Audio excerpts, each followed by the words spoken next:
है, क्योंकि अगर विदर्भ, मुझे जो जानकारी मिल रही है उसमें बहुत सारी छोटी छोटी जो संगठनें हैं विदर्भ की, इंक्लूडिंग विदर्भवादी पार्टी जो हैं, उनके साथ शायद प्रकाश पोहरे एक ज्वाइंट उम्मीदवार होने वाले हैं। ऐसी स्थिति में न सिर्फ लोकसभा चुनाव में बल्कि विधानसभा चुनाव भी बहुत नजदीक है, विधानसभा में भी इनका प्रेजेंस बहुत दमदार होने वाला है। और अगर लोकसभा चुनाव में विदर्भ की जनता ने थोड़ा भी मन बनाया तो खाली अकेले प्रकाश पोहरे नहीं बल्कि इनके साथ मेरे ख्याल से और कितनी सीटों पर चुनाव लड़ने की संभावना आपको नजर आ रही है, और कितने लोग जो विदर्भवादी पार्टियां हैं उनसे लोकसभा चुनाव में उतरेंगे, इसकी कोई जानकारी आपको मिल रही है? नहीं, उन्होंने कोशिश शुरू कर दी है। देखिए, पूरे विदर्भ में, विदर्भ राज्य के जितने भी छोटी छोटी पार्टियां हैं जिसको विदर्भ राज्य मिलना चाहिए इसलिए काम करते हैं, वो अच्छे लोग हैं।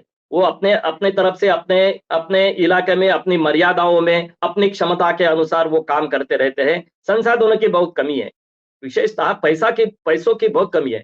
उनके पास आर्थिक ताकत नहीं है, इसलिए शायद वो अपना बढ़ नहीं पाते। लेकिन मुझे ऐसा लगता है कि मैंने जो बात कही है कि जैसा विदर्भ अगर पूरा देखोगे ना, तो एक छोटे छोटे कस्बे, दो तीन जिलों का भाषा प्रांत के अनुसार भी, जैसा आप पूर्व पश्चिम विदर्भ में आओगे तो यहाँ वराड है 3 जिलों का।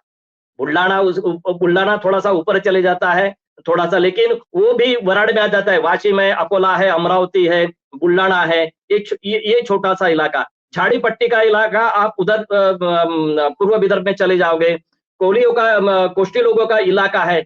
इन छोटी छोटी, और वो अपने स्थानिक लोग हैं। इन छोटे छोटे स्थानिक लोगों का जो दो दो तीन तीन जिलों में इकट्ठा हुए हैं, उन लोगों का संगठन है, अपने अपने वो बलबूते के ऊपर वो काम करते हैं। जैसा वराडी साहित्य सम्मेलन करके एक छोटा सा अपना साहित्य सम्मेलन करते हैं वराडी बोली भाषा में, उन लोगों को साथ में ले, ऐसी छोटी छोटी संगठनाओं को वो साथ में लेकर बैठ के, आदिवासियों की अपनी अपनी छोटी छोटी संगठनाएं हैं, गोंड भाषिक लोग है, कोरकू भाषिक लोग है, ये छोटी छोटी जो गौली है, जो आदिवासी इलाकों में रहते हैं, उन छोटे छोटे लोगों को अगर मैं साथ में ले लिया, जैसे नागपुर में कोष्टी समाज की मैंने बात करी है, ऐसे छोटे छोटे लोगों को अगर साथ में लेते हैं तो एक बड़ा आंदोलन ये 15-20 महीना, 1 महीना में खड़ा हो सकता है, और वो विदर्भ राज्य के लिए काम कर सकता है। क्योंकि यह, मैं इसलिए यह कह रहा हूं कि ये जो फार्मूला है, यह अन्य साहब ने भी किया था, जामुनराव धोटे जी ने भी किया था, और ये पूरा इलाका में उसका प्रभाव है। अगर सिर्फ उसको क्या बोलते हैं, उसको उस हनुमान को जागरूक करना है अपनी शक्ति की, वो क्या कर सकता है, कैसा बदल सकता है, और इन नेताओं की अपनी क्षमता बढ़ानी होगी। वो काम करने के लिए अपना क्षमता अगर बढ़ाएंगे तो ये कार्यकर्ता आगे आएंगे, और इसी लाइन से अगर 24/7 अगर काम करेंगे तो मुझे ऐसा लगता है कि ये गेम चेंजर साबित हो सकता है। ये जो मुद्दे जो अभी इलेक्शन में आएंगे उसको वो टर्न देने में कामयाब हो सकते हैं।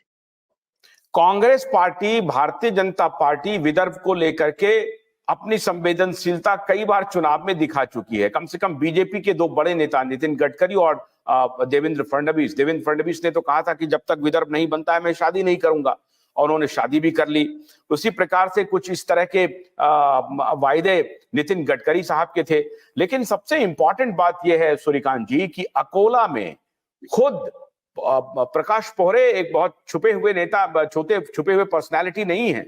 प्रकाश पोहरे की एक पॉलिटिकल फैमिली है, और उनके अपने रिलेटिव भारतीय जनता पार्टी से 2 बार के सांसद हैं। मोदी कैबिनेट में वो मिनिस्टर रहे थे, अभी स्वास्थ्य कारणों से वो अभी एक्टिव नहीं है, लेकिन उनके और जो दूसरे रिलेटिव हैं वो वहां से विधायक हैं। ऐसी स्थिति में अगर प्रकाश पोहरे राजनीति के मैदान में कूदते हैं तो एक परिवार में भी एक बात तो चलेगी कि राजनीति में वो किसका विरोध करेंगे, किसके खिलाफ लड़ेंगे और कहां से लड़ेंगे। क्या इस पर भी कोई रणनीति बन रही है? नहीं, मुझे ऐसा नहीं लगता है जो आपने कहा है। देखिए, ये कुछ अपने घराने होते हैं जो राजनीति में पूर्णतया वो पीढ़ी दर पीढ़ी वो काम करते हैं। धोत्रे फैमिली जिसके आपने जिक्र किया, वो प्रकाश जी के रिश्तेदार है, वो भाजपा के विद्यमान सांसद भी है जिनकी अभी तबीयत अच्छी नहीं है। वो उनका परिवार, वसंतराव धोत्रे उनके भाई थे, वो भी एनसीपी में थे, राष्ट्रवादी कांग्रेस, और बड़े कद्दावर राज्य मंत्री भी रह चुके हैं वो। उनके एक जो भाई है वो यहाँ के एपीएमसी के चेयरमैन है। वो बड़ी फैमिली है, और उनके रिश्तेदार में पूरा सहकार विभाग जो है, ये हमारे यहाँ कहा जाता है धोत्रे, पोहरे, भुईबार, कोरपे, ये सब एक 4-5 लोग हैं, जो 4-5 कम्युनिटी जो है, वो पूरे सहकार के ऊपर, वो पूरे राजनीति के ऊपर अपना कब्जा रखती है, ऐसा अकोला में कहा जाता है। सहकार क्षेत्र के अगर कोई आजू-बाजू में इधर-उधर चले जाए तो कोई चुनाव नहीं जीत सकता, लोकसभा का पर्टिकुलर इस दृष्टि से अगर देखें तो।